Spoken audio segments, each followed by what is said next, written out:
Shoranur railway സ്റ്റേഷനിൽ നിന്നും 9 kilo കഞ്ചാവ് പിടികൂടി. സ്റ്റേഷനിലെത്തിയ എക്സ്പ്രസ് ട്രെയിനിലെ ജനറൽ കമ്പാർട്ട്മെന്റിൽ നിന്നും ബാഗിലാക്കി സൂക്ഷിച്ചിരുന്ന കഞ്ചാവാണ് പരിശോധനയ്ക്കിടെ പിടികൂടിയത്. ശനിയാഴ്ച രാവിലെ 11:30 ഷൊർണൂർ റെയിൽവേ സ്റ്റേഷനിലെത്തിയ ചെന്നൈ മംഗലാപുരം എഗ്മോർ എക്സ്പ്രസിലെ ജനറൽ കമ്പാർട്ട്മെന്റിൽ ബാഗിൽ സൂക്ഷിച്ചിരുന്ന കഞ്ചാവാണ് പരിശോധനയ്ക്കിടെ പിടികൂടിയത്.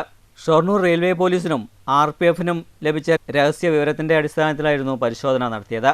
ബാഗിൽ പൊതികളാക്കി സൂക്ഷിച്ചിരുന്ന 9.1 കിലോഗ്രാം കഞ്ചാവാണ് പിടികൂടിയത്. ഷൊർണൂർ റെയിൽവേ പോലീസും RPF ഡാൻസ് ആപ്പ് സ്ക്വാഡും സംയുക്തമായാണ് പരിശോധന നടത്തിയത്. കഞ്ചാവ് പിടികൂടിയുമായി ബന്ധപ്പെട്ട് ആരെയും പിടികൂടാനായില്ല. വരും ദിവസങ്ങളിലും ഇത്തരത്തിലുള്ള പരിശോധനകൾ തുടരുമെന്ന് അധികൃതർ അറിയിച്ചു. Shoranur railway police SI Anil മാത്യുവിന്റെ നേതൃത്വത്തിലുള്ള സംഘമാണ് കഞ്ചാവ് പിടികൂടിയത്.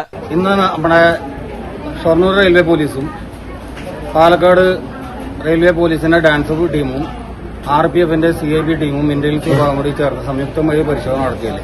ഇന്ന് ചെന്നൈയിൽ നിന്ന് മംഗലാപുരത്തേക്ക് പോയിട്ടുള്ള എഗ്മോർ വണ്ടിയിൽ നിന്ന് 9 കിലോ 160 ഗ്രാമോളം സ്വർണം കഞ്ചാവ് നമ്മളെ പിടിച്ചെടുക്കുന്നു. പ്രതിക്കായുള്ള തെരച്ചിൽ നടത്തിക്കൊണ്ടിരിക്കും. വരുന്ന ദിവസങ്ങളിലും കൂടുതൽ പരിശോധന ഉണ്ടാവും. ക്രിസ്മസിന്റെയും ന്യൂ ഇയറിന്റെയും ഭാഗമായിട്ടുള്ള ലഹരിക്കടത്ത് തടയുക എന്നുള്ള ലക്ഷ്യമാണ് ഞങ്ങൾ ഉന്നയിക്കുന്നത്. News centre Shoranur.